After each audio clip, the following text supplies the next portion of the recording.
Yung akala ko, ano lang siya, mababa lang. Ayan, mukhang ako yung nauunang mahilo.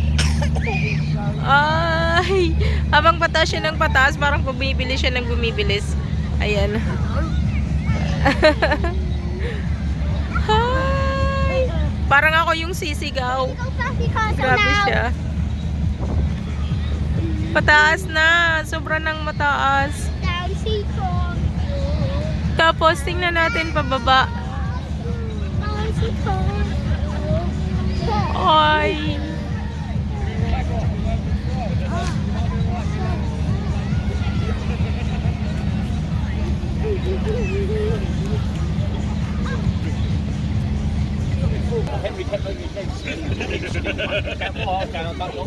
Meron nga din pala ditong bouncy castle.